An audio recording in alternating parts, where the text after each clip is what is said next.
Welcome, everybody, to an exciting episode of Me, Myself, and I'm Joey G, Bad Bussy. I think I'm joined by the first ever Taurus besides me to be on the show today, which, like, for me is a very, very, very big deal. We have the sensation, Madison Rose. Oh no. Oh, no. Me? No, never. Never. Oh my gosh. Not another Taurus, love. I love an accent. I love an accent. I, narrate my life via accent. I agree. You know? With that. I agree. If anything, I have this specific quirk that I do whenever I think about being on late night shows, like Kimmel. Yep. I'm always doing it in an accent. I don't know. It makes my work feel more prolific. Absolutely. Every day of my life is a rehearsal for my late night show appearances. That's why I train myself. Even though genitalia has prevented me, I train myself to sit cross-legged. So I'm facing Fallon or Kimmel or whichever. Genitalia be damned. How dare she? How dare she? You know? And I'm always like, well, my recent film I was working on in Australia, and I fully don't, Completely. That's just the fantasy. I was at a holiday party, and there was this really cute British guy just talking to me. Yum. I mean, we love. And we were in the midst of conversation, and I can't immediately go into the accent. I need to get in the flow and hear it, but then I can just pop into it. And it's my little party trick. And the biggest compliment I think is when you pop into the dialect with the person who's actually from there, and they're like, wait, that was really great. And that is exactly what happened with the hot British guy. And I was like, work. So I love that. Let's make a baby. But that didn't happen. A British baby. Oh my God. Could you imagine? Yeah. Be a quarter black British baby. He was ginger. Harry and Meghan. It's kind of giving Harry and Meghan. Oh my God. Yeah. Slay. The next when I just dynasty. thought a British baby, I was like, Harry and Meghan. Harry and Meghan. Yeah, the only one. The only British. There's actually never been another British baby ever. No, never. That country's population is actually just one. Actually 0 because they live in California now. In Oprah's winery. Really? Whatever. Or well, I think they lived there briefly. And they did their interview there. And then they lived in one of Tyler Perry's homes. I just watched their series on Netflix. Okay, I'm like, so that's why I'm so much detail. I also have an Egyptian mother who's a huge Princess Diana stan. So everything that follows such of her life, I know. My mom is a huge Princess Diana fan. Really? Not Egyptian. I didn't know there was Egyptian Princess Diana stan crossover. Is that just a thing, or that's just your mother specifically? No, I think it's it's just an ethnic thing in general. Us Eastern ladies, we just love Princess Diana. We're just she was really one for the people. That's true. You know? When I think of ultimate class, yes, Princess Diana. Yeah. But she was scrappy. She could tussle. In the best way possible. She was a commoner, as they say. Yeah. I mean, I reference her in one of my songs. Mm-hmm. I love her. I really do. I reference her revenge dress specifically. The revenge dress. She ate. That was the first or one of the first bad girl eras. Cause every pop girl has the era where they're just I'm grown. The rebrand. Yeah. That was her rebrand.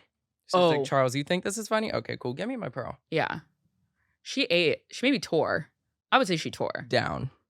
Boots back. The queen is still shaking and quaking. Right. Wherever she and her body may be laying. Right. Current. She's rolling. Yeah. We won't go further. Somersaults. I don't want to be rude to. Oh. Is that rude? I don't know. Yeah. But she also is a part of the problem. So I'm just meh. That's actually so true. Just kidding. Be rude. Yeah. She's rolling in that grave. Her sister. Prince. That's the image that I thought. Princess in her Diana tweed supremacy. Fits and everything. But yeah, for those of you who don't know, Madison Rose is an excellent,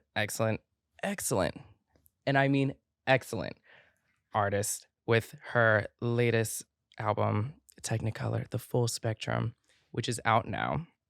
I just wanted you to introduce that album to everybody for those that unfortunately don't know about it, even though places like Paper, Rolling Stone, Queer Tea, they know about it. Much won't have raved about it.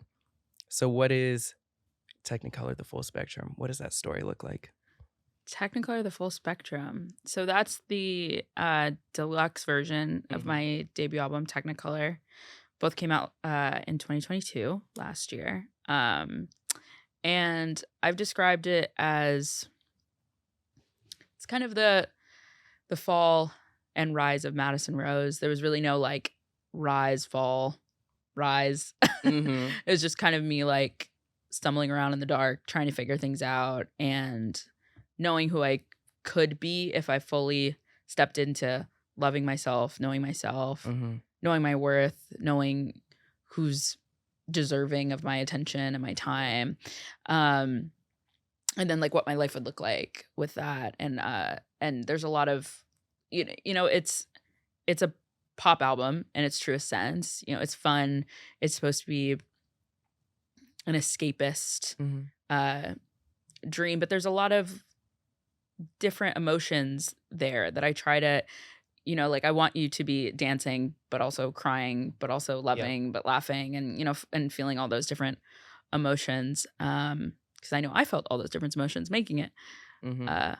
But yeah, it is semi autobiographical.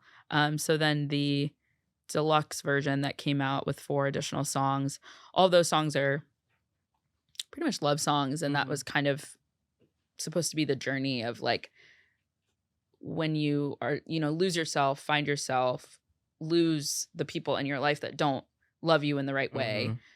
And that can be romantic, but platonic, it could be familial, it could Yeah. be, whatever. And then once you kind of get there, what kind of love can you then have in your life then? So that was the purpose of putting out the full spectrum. I love the deluxe edition. Thank you. Like Fantasy, Ray, like Thank I love all the songs from the album, but like all the very lovey-dovey ones you. are my shit. Even though I don't have many people in mind to relate those songs to, but I love songs about love because like I'll just pertain them to like life. We were Yeah. talking about like art before and it's like in relation to SOS. It's like you don't have to necessarily relate to the music, but you could kind of make the song your own story or kind of like tailor it to what Yeah. your life looks like and how that song kind of soundtracks a point of your life. I think that's like the You know? best part. Totally. I think that's the best part about art is that my intention behind a song, Mhm. I'm not I'm hoping that the listener is going to find their own intent and their own story to Yep. it. And it's like I enjoy telling the stories behind writing my songs, but I never want that to like influence how someone reflects it in their own life. Mhm. And yes, like in SOS, like all the Twitter discourse around SOS and how people were like, oh, I don't relate to that anymore. I'm healed. I don't relate to that anymore. I think that healing is holding space for things that you've been through. So you still it's not Exactly. shutting them out, because I think just being like, oh no, I just don't, shutting that out. I think that's shame-based thinking. And I'm really Yes. like every day trying to not live in shame. Mhm. Because it just makes you, it just creates such a dark space in your Yeah, it makes you life. insensitive. Yeah. Even if you're not going through said thing anymore, like why would you just choose to feel nothing at all then? Yeah.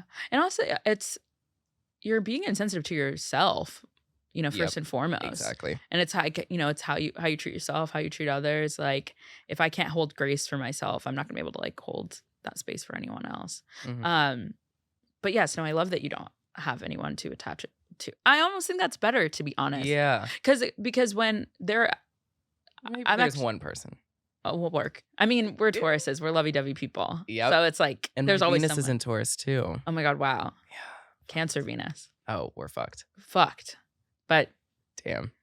once the right one comes, Oh my god. They have it all. They have it all. Like, All. God bless them. You were saying. We're like, no, I actually, because you brought up Ray, like that song specifically, Mhm. was written years ago. It was written, I want to say like 5 years ago, and it was written about someone who is an awful person. Yep. Terrible, terrible person. I actually feel like I write my best songs about total narcissists. Yep. I don't want to put that out there, but I'm like, when I do fall madly in love with a totally like beautiful dynamic, healed. Unavailable. I'm putting healed in quotation marks person because it's constant, never evolving. I'm like, what will I write? Because I really, but this plays into what I'm saying. So for a while the song wasn't gonna come out. I was just like, I hurt too much thinking about this because it's like I've so attached it to that person in that time when I wrote about. Yeah. And then I had this moment in the middle of last year when I was like trying to figure out what the deluxe was going to be. And I was like, this is not fair that I've centered this person in my life and I've decentered myself and my capability to love, to create art. And also my capability to like see the best in someone. Because that's like how I would even be able to create a song about this really awful, terrible person. So I'm like, if I don't put this out, like I'm doing a disservice to myself. I'm doing a disservice to people who can make new memories with this song. And it's also putting that person on a pedestal. Absolutely. Like on such a high pedestal. It's absolutely. Like, oh, because of you, like I can't release this to myself. Like you said, a disservice. Like, how are you going to let somebody else stop you from putting out your own art, let alone just feeling? Kelly Clarkson, 12:13. Because of you. I never strayed too far from the sidewalk. Mother. You teared up for that one. No, I definitely did. Like, I took a moment. I'm like, you're like, wow. Because it's been a Kelly week for me. Wow. It's been a Kelly week. Yeah. I want to know more about my that. December. Like, I love that album. She was mad as hell on that album. She's incredible. She's everything. ADHD brain. But no, anyway. Same. I really should get some help. But, No. you know, it makes for great The conversation. drugs are coming.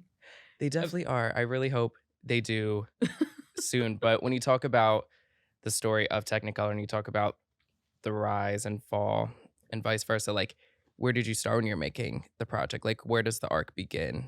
Does it begin in order? Like when the album starts? Okay. It's totally in order. That's why also with all the shows I've done, I'm typically playing in track order. Yeah. Because for me, I just don't really see the story another way. And eventually, like, we'll switch stuff around. But yeah, it's always in track order. Like maybe we have to skip stuff because you can't put everything into, 30-minute sets. But it's always in that order. Where was like the origin story? Like, where did that start? Like when it came to the album, was it like a breakup or was it just like a certain point in your life? Like where you're just like, I need to begin this story. Like if it was a movie, like if Technicolor was a movie, which would be a really fierce concept. Which it will be. You know? I actually really see it as like a stage play. Yes, I love that. I'm a big musical girl. Uh-huh. And I hope that comes across in the work because I'm quite theatrical. My stage performances are quite theatrical. Yeah, if it were to start in a movie, I mean, I'm pretty sure Dancing Till We Die was the first song written for, yeah, it was. Because I just knew in my head, like, I want to make an album. Yeah. I can make an album. What does an album, like, look like for me? And at the time, I was working, like, this is like 4 or 5 years ago. Yeah, I think Dancing Till We Die was written in 2018. I was working like 4 different jobs. I worked at a children's clothing store, worked at a restaurant as a host. I worked at a wine shop, and then also was like a pop star. Clearly. Yeah. And the children's clothing store like didn't get a lot of like foot traffic, so I would be like hours and hours just like kind of doing nothing. Yeah. And I really wanted to like encapsulate that moment in my life of like basically being Hannah Montana but way less glamorous and like working like all these crazy jobs, and then I would get off of work and then I would have to like maybe change in the bathroom at work to run to an event, to run to this, to go to me, because it was just like there was not enough hours in the day to do everything, working on like 5 hours of sleep, like just being totally like, I look back now and I'm like, I don't even know how I did that, especially as a sleepy girl Taurus, but I was determined. Cap rising, that's why. Anyway, but so Dancing Till We Die was literally written like on shift at the children's clothing store. Yeah. And it was just me trying to encapsulate this feeling of like, I know who I am. I know who I am. Why does nobody see me for who I know myself to be? And I still feel like that now. Like that's not like a feeling that I think it ebbs and flows. Yeah. And there are moments where you're like, I feel really seen right now. And then other ones are like, fuck, like I'm still like fighting. And so it kind of like always, I can always relate back to Dancing Till We Die. But that's where it started. And then all the other songs Yeah. just started to kind of like trickle in. I think Technicolor technically was the second song, but it took like years to get that production right. Yeah. And then it was like Iconic was next. But then for a while, I actually almost never put out Iconic for Really? myself. Yeah, it's Just crazy to look at what which is happened with crazy the to look song. at. Yeah, which isn't that always, you know what I mean? We sometimes we get in our own way. Mhm. I didn't think so. I wrote the song with, it's one of the like the only co-writes I have on the album. So I wrote everything myself Yeah. and then work with different producers. But one of the co-writes I have is with this amazing writer, Horace Gold. And we were like in a session for something else. And then we like stepped into another room and Horace was like, I've had these 2 lines like stuck in my head. I feel like I need to write this song with you. Mhm. And I was like, yeah, tell me what they are. And he was like, I want to walk like Tyra. I want to look like Linda Evangelista. Yes. And I was like, that's so fierce. Yeah. Like, okay, I want to walk like Tyra. I want to look like Linda Evangelista. And then I was just being like, just fucking flamboyant. And I'm like, I want to be Madonna. Yeah. Get you on your knees like a preacher. And then we just like ripped through it. Like we just like wrote it a cappella in like 20 minutes. Mhm. And I was like, this is fierce. I was like, I'll cut a demo. And Horace like, you should put this out as yourself. And I was like, that's never gonna happen. But I love your enthusiasm. No. But like I really what it was, I was getting in my own way. And I thought that I didn't think like I had the bombast to like pull it off. But it was really because I was pigeonholing myself as to what I thought I needed to be doing as like a pop artist. Because that's already like a fight in itself as a Black queer woman, like being like, I'm a pop star and I shaved my head. Like, I mean, it's just like, it's kind of like, I'm not Britney Spears. I'm not Dua Lipa. Like, I don't look like these, even from the 90s, 2000s to now, like what I think a lot of people's image of what a pop star looks like. But I think I look like what a pop star should be.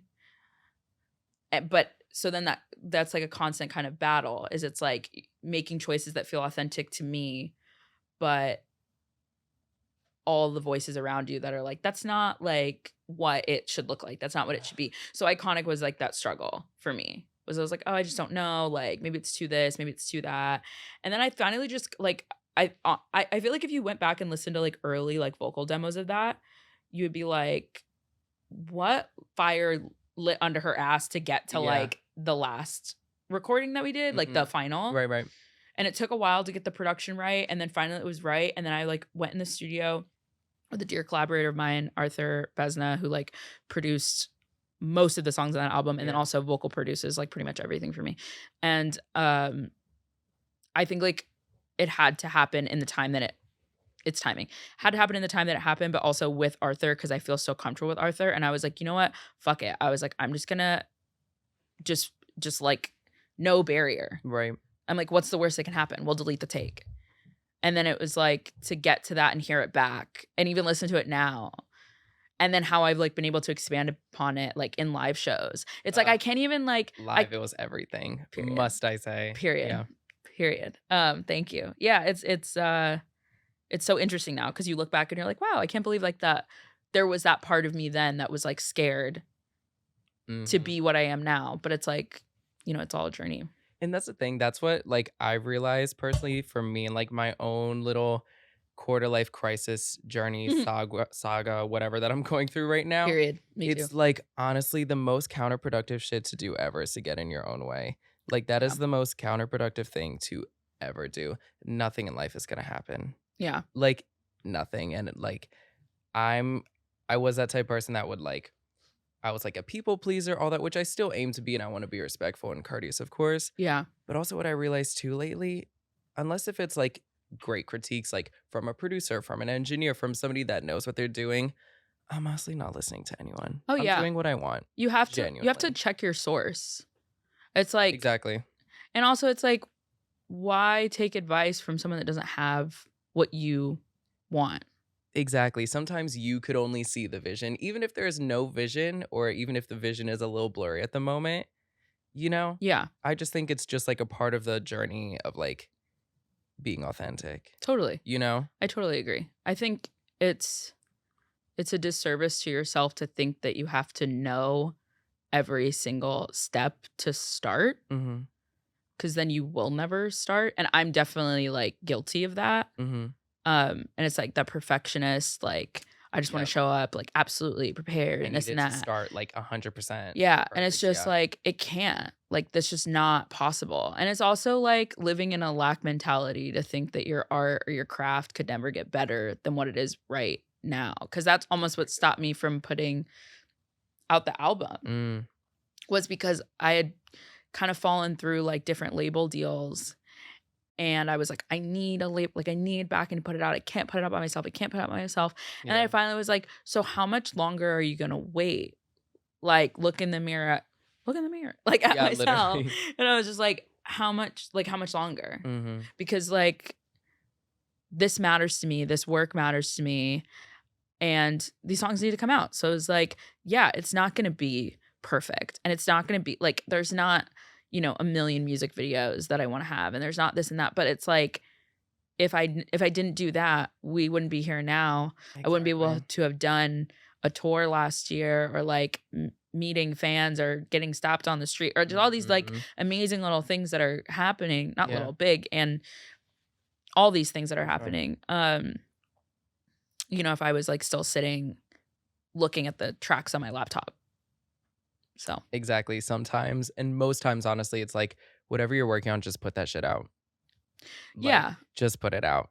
Or I think having the wherewithal of like because sometimes people be putting stuff out. I'm like, girl, that needed to bake a little longer. That But needed a few more weeks. that needed a few, Yeah. right. Uh-huh. But a lot of times there's just like great stuff, or like people are down to see your progress. Exactly. And you should be too. Yeah. Like even episodes of this show, like this took forever to start because of the whole thing. Like, oh, you don't know if it's ready yet. Girl, it's never going to start. Yeah. And it's never gonna be ready.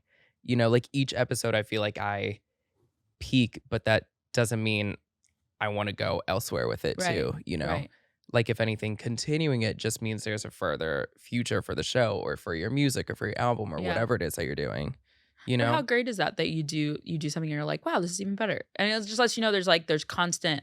It's like, I think if you start to do stuff and it's like, you're like, wow, this is kind of the same, Mm-hmm. or God forbid backslide, then it's like, okay, might need to.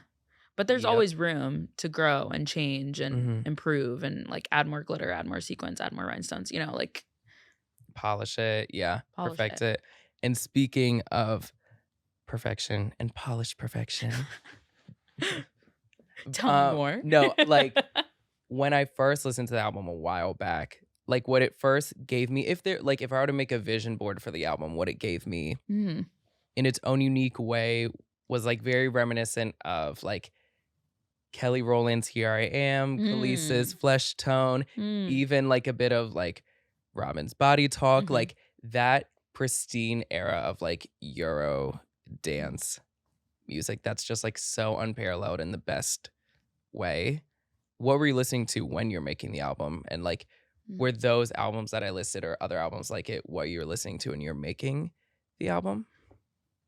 The albums that you listed, definitely. I also really appreciate that you listed 2 Black women first. Because they're very fundamental in the genre. Hello. The Alexandra Burke, Kelly Rowland, Flesh Tone. Speak on it.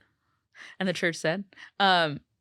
They're very fundamental. And I think we're in this, everyone is in like a reclamation period of finding out where they're from and the roots and the this. And I feel like for me, before getting into the specific artists, like what was fundamental for me to be able to make this album was realizing that Black people created pop music and created electronic music, and that I didn't have to like fight for a seat at a table that my ancestors built, because for so long it's like, especially because I was coming in through like the EDM game for a while. Like I was doing like producer collabs, and that's like such a white male centric genre. Right. And so then it felt like for me, like I was looking at like, how do I get into this? Yeah. There's a bunch of like white DJs who are making songs that I love, and I like love this production, but then they're only getting white girls to feature on this. So like, am I even in the running for it? And then it's like doing your own research and educating yourself and being like, hold up. Yes, I'm more than qualified. Also, like, it shouldn't even have to be that because Exactly. obviously, like, we have white artists that freely jump from genre to genre to Right. genre Like, and this are is just me now. Yeah. and are praised for that. But the thing is like, I love that. I love that they have that Exactly. freedom. I wish that all artists could be given that Mhm. freedom and that we like can eventually get out of this like you need to niche down and like what's your like because art is free flowing Yeah. and I think genres are not really important anymore because I think everything's flowing and whatever. Yeah. But so one that was important for me to just realize like no like there's a place for me here. There's always been. And then but that took like a lot of I had to do a lot of unlearning because like when I was 14, 15, I'm a 2010s pop stan till I die. Yep. I was a Katy Cat. We were just talking about Katie before we recorded. Katy Cat. Yeah. The Yeah. infamous moments from the documentary. And I went to the California Dream Store. Like that was like I saw that tour and I was like, this is what I want to do. Yeah. I want this like theatrical stage play, pop music. I'm a little monster till I die. Like, so it was like Gaga and Katy, and it was like, I always say it wrong. Cascada or Cascada. Cascada? It's Cascada, right? Yeah. Okay. Like Mother for a minute. for a minute. We loved Tuvalu. I still love Tuvalu. Love Tuvalu. But there was like a lot of like white pop artists that I was listening to when I was younger, and then also like still listening. Like I beat 10-year-old songs to death, Same. like because it's excellence. So then I had to go and be like, okay, where else like this can't be the only inspo for the genre. Yes, Robin as well, like big huge inspo. There without Robin there would be no Moonlight. Track 4. But one of my faves. yes, I do love that song. I have a fun story about that song. Anyway, but then I had to go back and I went to like, let me learn about Donna Summer, Whitney Houston, Gloria Gaynor. Like I had to like go back to Crystal Waters, like back to the OGs. Yes. And then how that like led to like what was the Euro influence, but really it started in Chicago and this and that. So it was like, it was a lot of unlearning, relearning, re-listening, new listening that led way to what we know as the album. Yeah. Now. I love that you mentioned Donna and Crystal. Important. Like probably in like my top 5 favorite artists of all time, for real. Donna could be like my number one. Like Donna. Yeah. Donna Summer is the most influential artist of all time. Like I don't care. Oh, I Donna Summer, Crystal deeply agree. Waters, and Tina Turner are like the most influential pop icons of all time. Completely agree. Within their own right.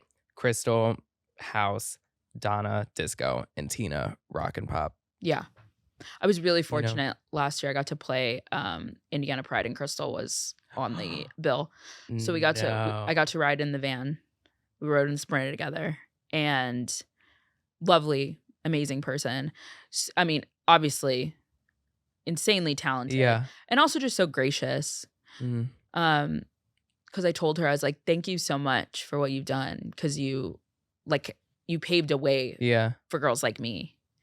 And she was just so gracious with that, and was just kind and lovely. Anyway. No, I love that. Was there any like advice she gave you or anything? Or like a certain memory you have? She listened to my sound check, and when I came off stage for my sound check, she was like, you sound amazing. And that was just lovely. And then I think when I told her that like paved the way comment, it just stuck with me that it was like to me it seemed like she had it in a knowing and awareness of that, but it so almost like shocked her to hear that. Because I don't think she hears it enough. Yeah. And I also think that like there aren't a lot of Black like pop electro girls. There's just not. So it's like, who is she hearing that from? Yeah. So that was just interesting to like kind of take in her reaction, and also just to meet someone who's so influential and so humble. Because I feel like we're in a weird time where, since anyone can be famous with their phone, a lot of people are losing the humble pie aspect. So I think it's like important to meet people who actually like have put in the work for years and to know that that's how they hold themselves, because that's how I hold myself. I mean, I would say I hold myself that way. So that was just like interesting to just to have that interaction with her, and just I was grateful for that. And it made me feel like, I don't know, less crazy about the industry in a way, where I was like, it's like nice when you're like dealing with a lot of crazy personalities and then you meet someone who I would say is a bona fide legend. Yep. And they're like totally down. You're like, okay, cool. They're a real person too, on top of being a bona fide exactly. legend. And you're like, okay, I don't need to like, I think like this world like changes people, and they like feel like they have to act a certain way to do a certain thing. Anything does now. It's so whack. And it's whack. Because most of the really like some of the big, like I've met some of the biggest DJs, I've met some of the biggest artists, like I know you have too. And the ones who are like super famous are actually so kind. And like they're really, and it's people who have this like, I have something to prove, and it's like all ego driven, that are like really nasty. Yeah. So yeah, I guess that's nice. No, I love that. And I always say that, like, exactly to your point, like the legends are always, from my experience personally, have always been the nicest people I met when it comes to meeting celebrities, where it's like, when it's that one person that has like the number one song out right now that nobody heard of last week is the one that usually comes into the studio with like the posse and is very like low key, and that's fine to be low key, but like when you talk to them, they're not personable whatsoever, Right. and they're just not with anything. You know, like the nicest celebrities I met: Brandy, Patti LaBelle, and Will Smith. And that's fucking Brandy, Patti LaBelle, and Will Smith. Like fucking icons, and they're the kindest people I've ever met. I can't believe you met Patti. Multiple times. I'm so blessed to say that. That's amazing. Yeah, that's my friend. I like to consider in my head. Yes, friend. Like Wendy Williams would always do that. She'd be like, I don't know her, but in my head, she's my friend. Oh my God. That's me Patti all the and time. I. Patti, if you're watching this somehow, even though I don't think Patti has a smartphone, because last time we chatted, she said she doesn't. But you never know. I love you, Patti. It's 2023. Patti, send this to her. Joey's your best friend. No, we really are besties. If there was like a celebrity that you would go to a club with, Joe and I talk about this all the time, who would it be? Like one that like a certain celebrity you see that you're just like, for some reason, I feel like if I ran into them at like $3 bill, I know we'd get the fuck down. That's such a great question. Yeah. Hopefully this answer is not like niche, but it's Alana Glazer. I love that. I love that. Which I actually did like just meet her. Really? Yes. Before I moved into my apartment that I'm in now, I was living in Clinton Hill, and I believe that she's somewhere around there. Maybe we bleep that out. I don't know. I don't want to. It's a rather large area. Okay, that's a large area, right? I'm like, I don't want to compromise my bestie, but I had just I moved during the summer, and I was like, I'd always known who Alana Glazer was, knew like she's hilarious, obviously, but I'd actually never like really like binge watched Broad City, and I was like, this is required viewing now, because once you move here, it's must. Yeah, and honestly, I'm glad that I waited until I was here, because it gives you a deeper appreciation. So I binge watched, and then maybe it's just like my mind can manifest some crazy shit, especially like on autopilot manifest. And I was like, same. And I was like, I love Alana Glazer. Like, I just feel like we would be best friends. Maybe we would date. I know you have a husband, but you never know. There's room. And I was thinking to myself, like, oh yeah, like Alana Glazer. And then like 2 weeks later, I'm looking crazy because I'm super hungover. Fun night out. But I'm like, sleep in my bed until like 2, which is crazy for me. And then I was like, okay, I'm going to stumble to the freaking Key Food and like get some sustenance. I need a chip. I need a something. So I'm like stumbling, look insane. And what angel do I see outside the door of the Key Food? Miss Alana Glazer. And I was like, no fucking way.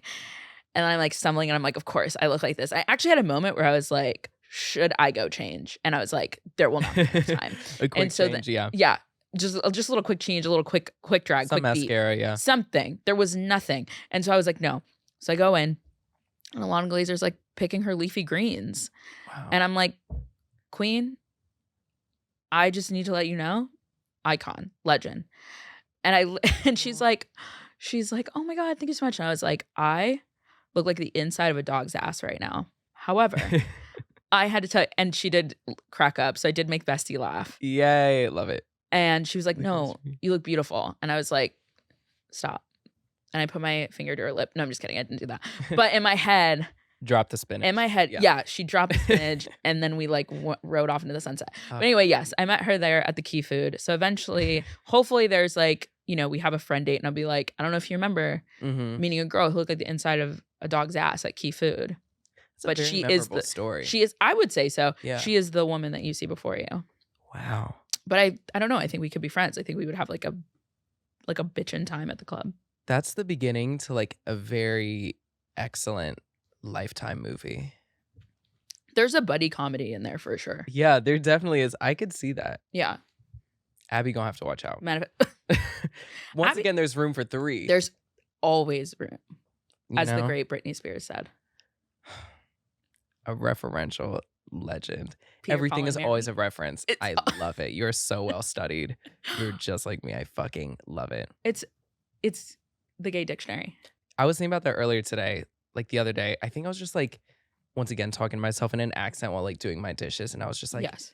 I just can't stand people who don't get references. Like, and we were What? talking about that before filming, just like people that don't understand that things come from other moments in history. Yes. Like, there's always a reference, darling. Random blurb moment, but like, I really just thought about that the other day. And that's what that just reminded me of. I love that. And there is always a reference. And Always. I love knowing, I like seek out the references. Mm-hmm. And yes, we were talking about that, where I think that we're in a weird time where people are like so against like looking at the or they're like, I created this. And I'm like, no, you didn't. No, you didn't, babe. And that's like, okay. That's actually Yeah. great. Like, I know that I'm not like, I feel like I'm actually very lucky for the most part at this point. And maybe it's just because I'm in my little bubble right now, but I get Love a pretty much bubble. all positive comments. Like, I only get like a few mean Yeah. ones. People are really, really kind to me. But the negative ones that I get, a lot of people are like, you think you're doing something new? You think you're blah, blah, blah. And I'm like, no, actually, I don't think that. I think that I've taken all of my, like, I do and I don't. I think I've taken all of my references that I'm greatly aware of. Yeah. And I think if you listen to my songwriting, like, there's so many like referential like Completely. points, and it's on purpose. Exactly. Because to me, that's like what we're, gay dictionary. It's a point of, it's so that you can find your people and like the commonality of like, oh, you know that, you like that, okay, me too. And yeah, I think I take all my reference points and I boil them down in a pot and I make the new thing, but it's really just a remix. But that's what makes it exciting and fun.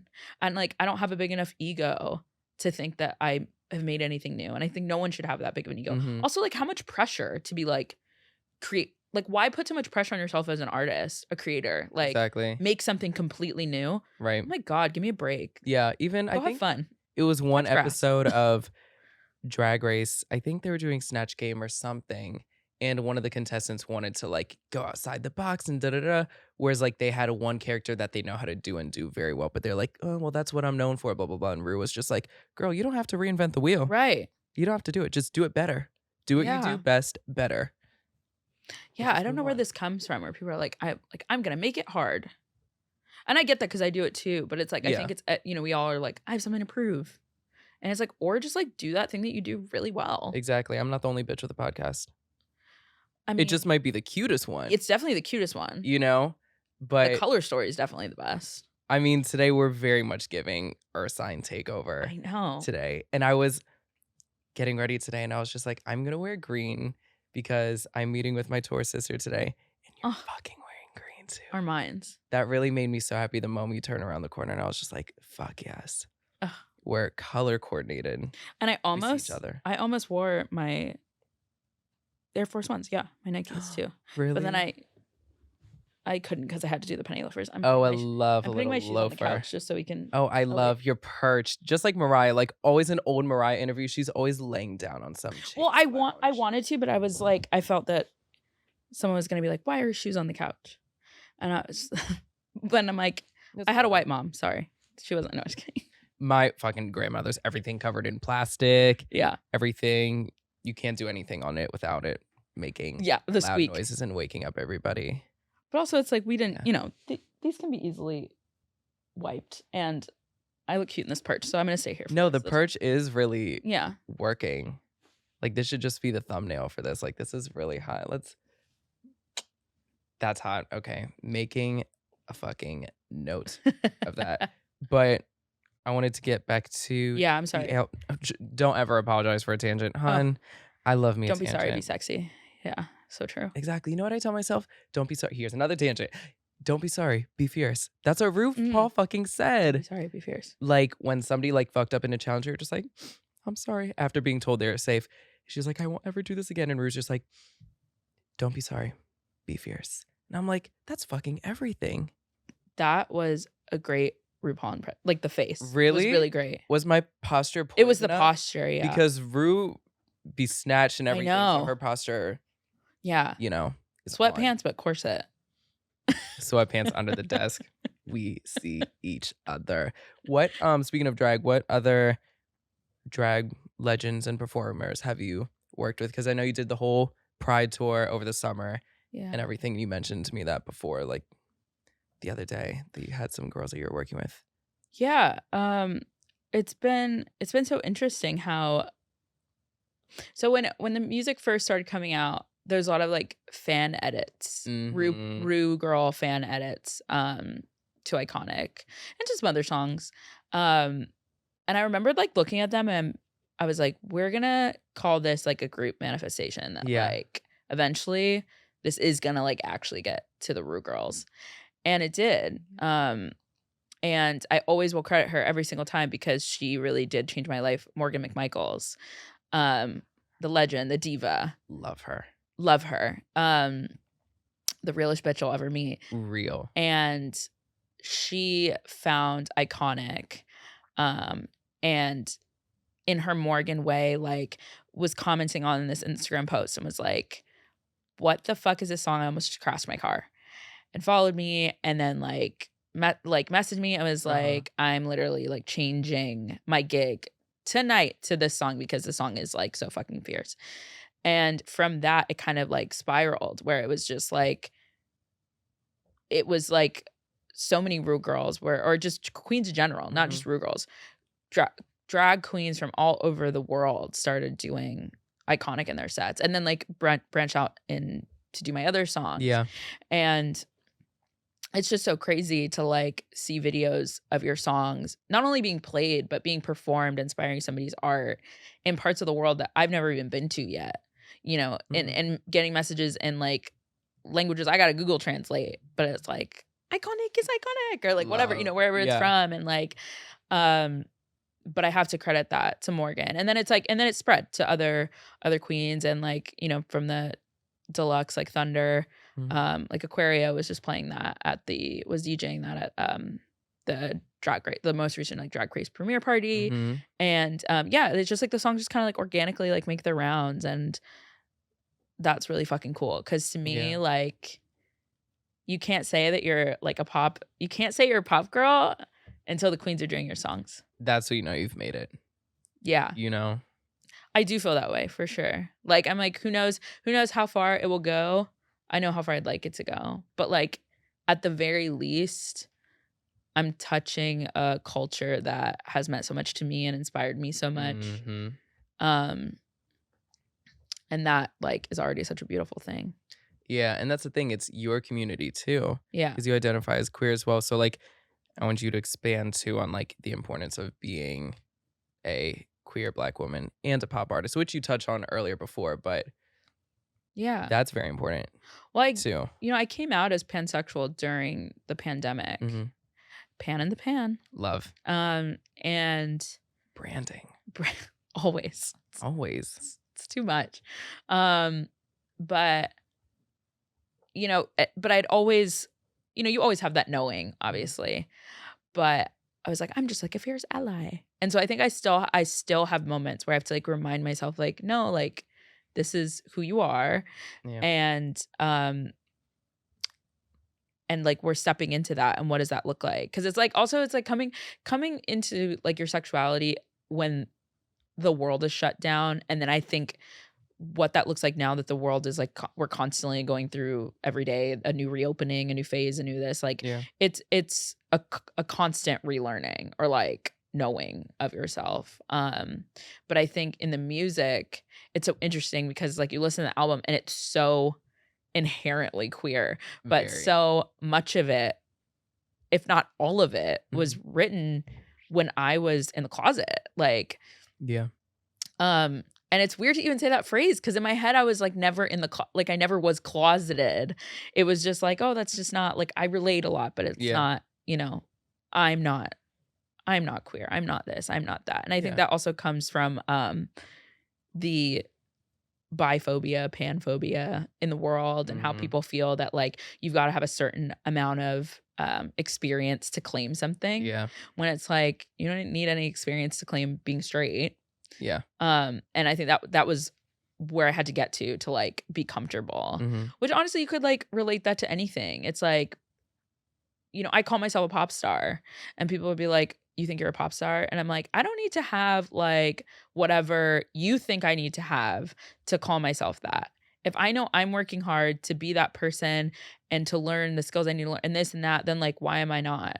And if I'm like aware of who I like, who I love, the things that I enjoy in my life, like as a queer person, I don't really need to like check any other person's boxes of what that looks like. Exactly. So it all, you know, all kind of like bleeds together.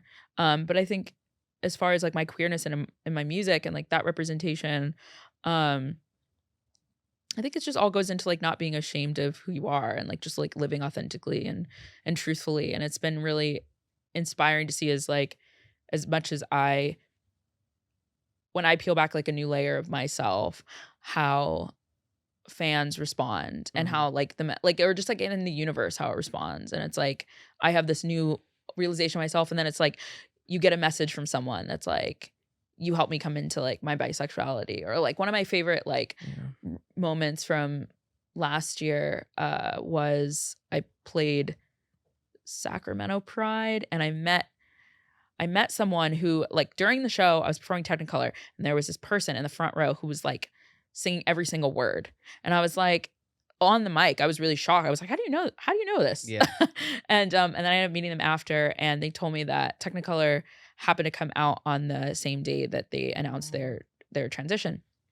And that it like serves as their transition song. And so like stories like that where it's like maybe I didn't have the like strength or awareness to know or not know, but like be comfortable with like where these songs were coming from. But now that they are like authentically out there and I'm authentically out there and like how that's inspiring. Yeah. You know, and it's all cyclical. It's like really exciting. It's like you just paying it forward now. Yeah, exactly. You know, and giving somebody else that comfort and opportunity to be comfortable in themselves and finding themselves through music. The similar way we did through, you know, the Katie's and Robins through that whole 2010s era. Right. And Totally. Gaga as well. Totally. And everything, you know, and when it comes to like you're talking about like sexuality and whatnot, I wanted to ask you too about like relationships, in particular to the song Moonlight. Yeah. Which is easily one of my favorites. And from what I could picture, like how I frame it in my head, it's about like kind of like forcing yourself to move on from something that you know is over, but you don't want it to be over. And then, you know, you see the person that you were once with somebody else and you're like, oh, so it is over. Yeah. Where were you like when that song is taking place? And are you the type of person, especially because you're a Taurus, do you find it easy to move on from things and cut people off that need to be cut off? Well, one, your analysis of the song is correct. Okay. Yes, it was it was even a feeling of like, I think the song is also just acknowledging that healing isn't linear and that like I can feel totally great and know that it was the right decision to move on from someone. Yeah. But then you see something that triggers you, whether that it's them out in public or it's a post or it's a this or it's a whatever. And then like how you kind of fall back into those emotions. Yeah. Cause like nostalgia is a liar a lot of the times, especially in like toxic relationships. Cause it's so easy to be like, no, it was all good. And like I was, and you know, you start not to trust yourself. And I've had to learn that like, whether or not if my gut was telling me to leave, it's time to leave. Whether I can like explain it or not, or if years later I'm like, am I sure? It's like, it's better to just like trust your gut and move on than like stick around Yeah. and get stuck in something that you don't want to be in. Um, as a Taurus, I think Taurus is like, we have a lot of patience and then we don't. So for me, it's like, it just took like that song, where I was with that song. I was actually just imagining seeing my ex out. It didn't happen, Mm-hmm. but I was like, what would my reaction be in this time? And I also was just like, I always have body talk on repeat, but I think that week specifically, it just was like really on repeat. And I was like, I want to encapsulate Yeah. how I feel like Robin makes me feel. Mm-hmm. So I was like, how can I do that in my own way in this song? And so that was like the inspo. But I feel like with my ex, like it took a long time for me to leave. But then once I left, like I'm done. Like once I'm done, I'm done. Yeah. Not like well, with him, if I ever saw him out, I would like pretend like I don't know. But most people, I'm like, Yeah. it's not even like, it's not a hateful thing. It's Right. like it's cool. Unless you really do me dirty, and like he did me dirty. But I see. but yeah. So but at that time, no, I really wasn't in it.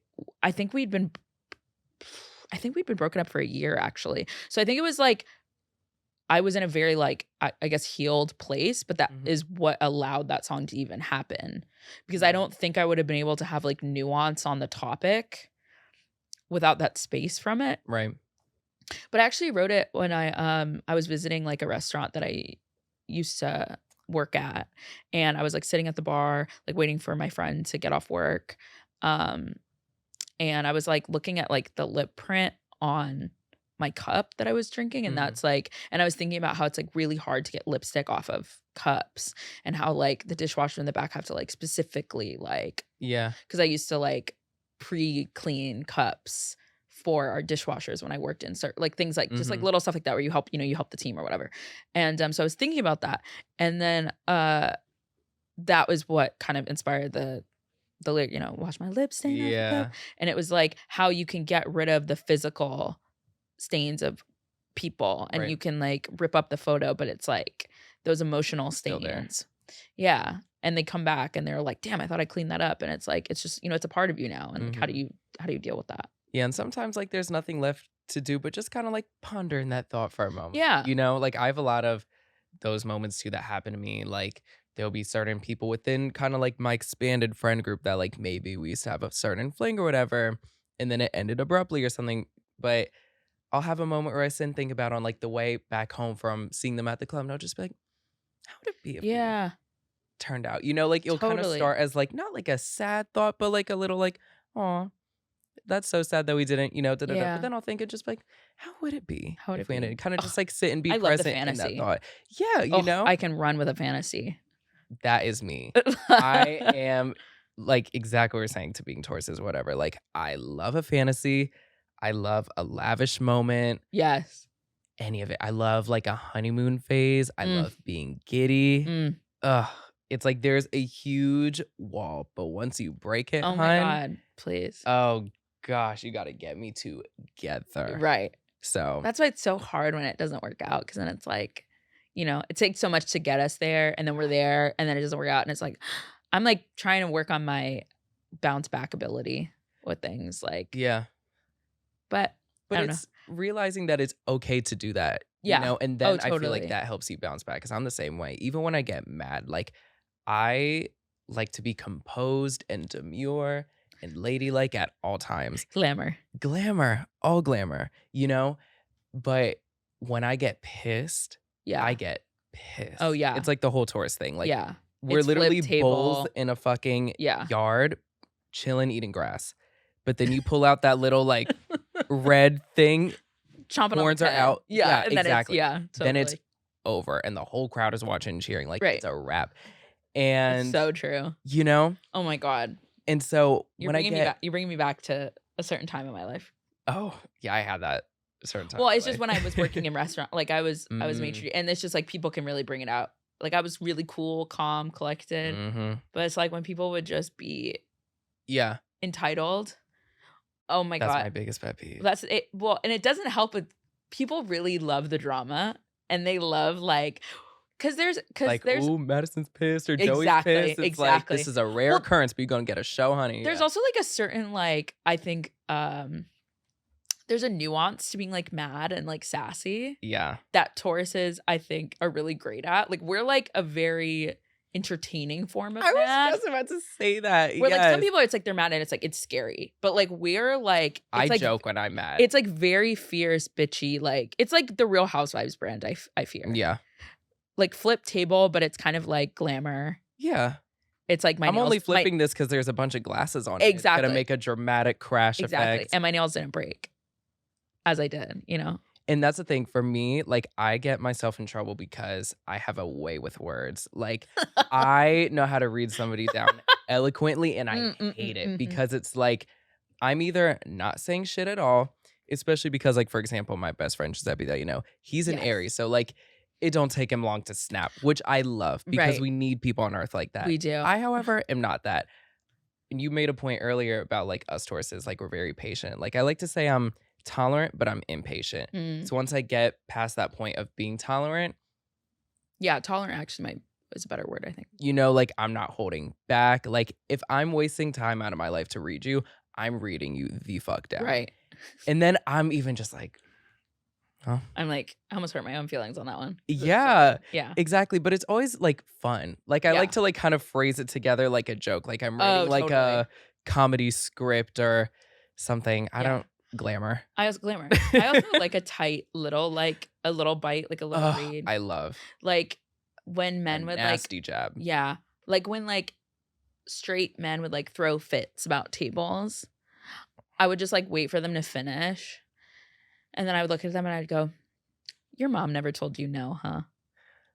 And like with their really hot dates, and the girls would go, and then I'd be like, back of the line. It Get just is right like, under their dry just little like- skin. it's like, we don't have to be mean. No. But if you want to be mean, I'm going to be meaner. I'm going to be mean in a Exactly. way that's like, you're like, maybe I should go to therapy. And I'm like, you probably should. Yeah. Like, you probably should psychologically figure out why you feel so comfortable being unkind to a stranger. Exactly. Ugh. That's actually a word for a lot of people in the world.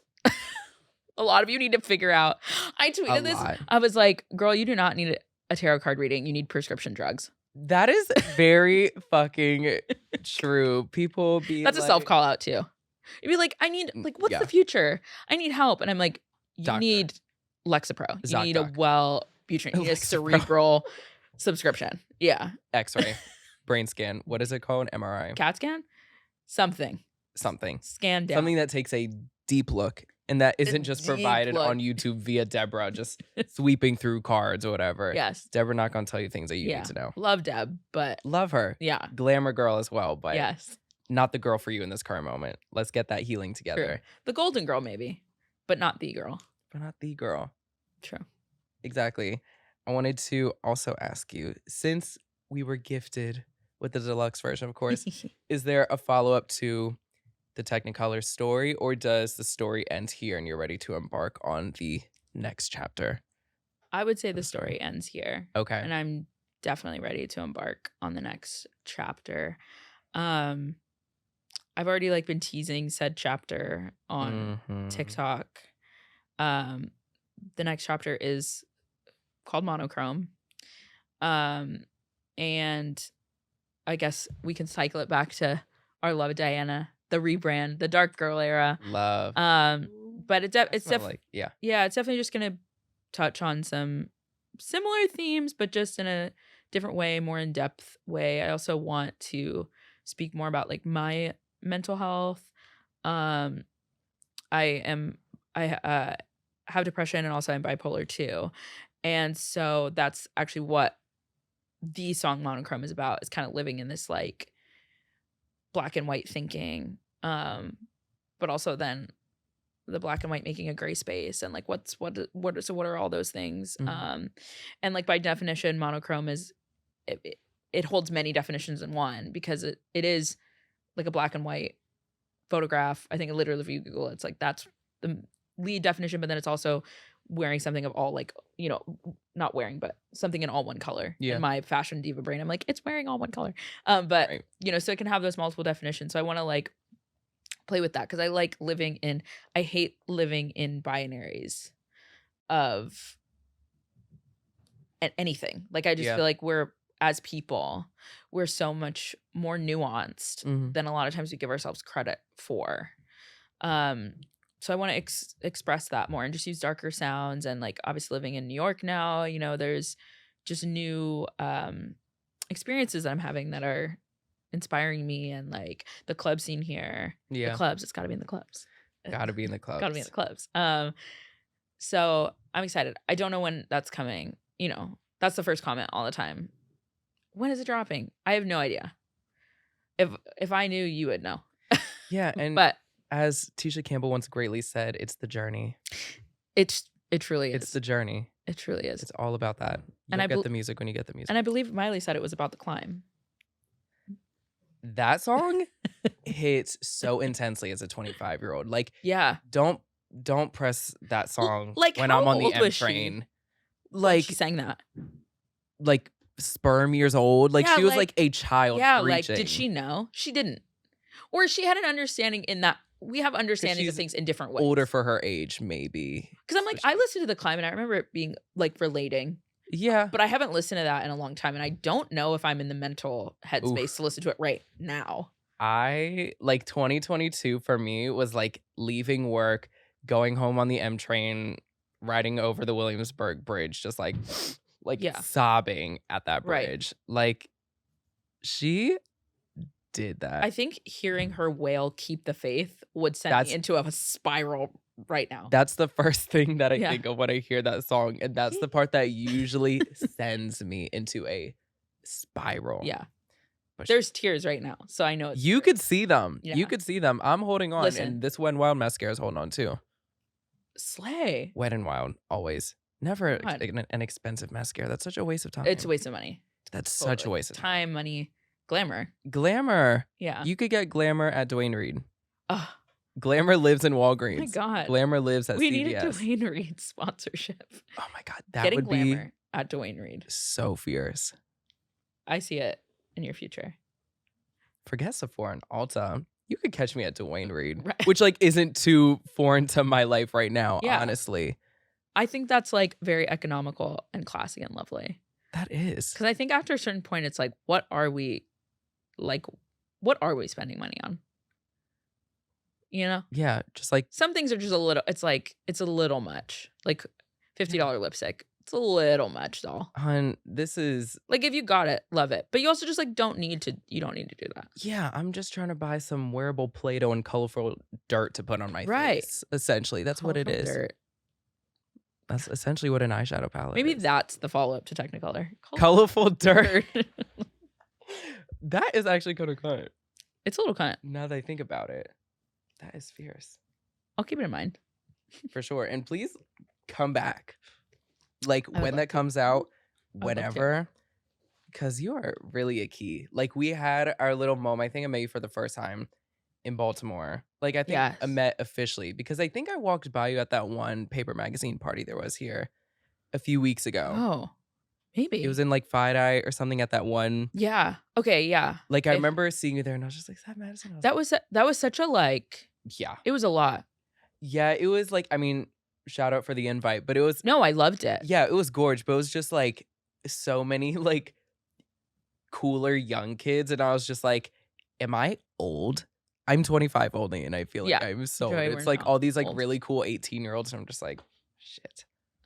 But also like. No, we're not old. And I refuse to like be made to feel old by 18-year-olds. I refuse. That's a good point. And also, no, I meant a lot in the sense of if we didn't officially meet, then I'm sorry. There was just massive. Oh, no. I mean, it was, Same. I think I didn't know what to expect. And then I came in and I was like, we're raging. Yeah. And I was just doing what I do best, which is just like disassociation, dysphoria. Dystopia, diva, all of it. Deviated septum diva, deviated, disassociated, dysphoric diva. I mean, whatever you have to do That's to the get by. memoir. Or maybe There's the preface. a lot of chapters there, I feel. A little too many. A little too many in my memoir. But yes, I'm glad that we got to actually like chat in Baltimore. And then now man, I saw you perform too, and you were fucking excellent. Thank you. Like genuinely excellent. And there are other performers there that night that were like great. We love them, but you, however, were on. Thank you. Like on. Thank you. For real.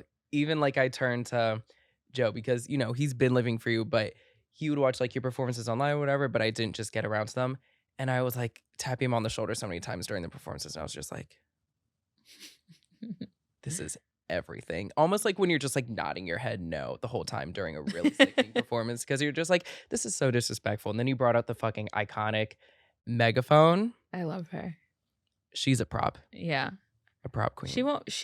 I don't know when. Eventually, like, it will get retired, but it's just really fun now. You could always reinvent her for the next I think the ultimate goal is like how many dancers can we have on stage and like they all have it, or like if we do, you know, like the Coachella big screens, like there'll be megaphones like on the screens. Like it'll get retooled in a different way, but for now I really enjoy holding it, and it's like always a fun surprise. I think even it's either a fun surprise for people who don't know that it's coming, obviously, or people who have seen the show or seen clips online.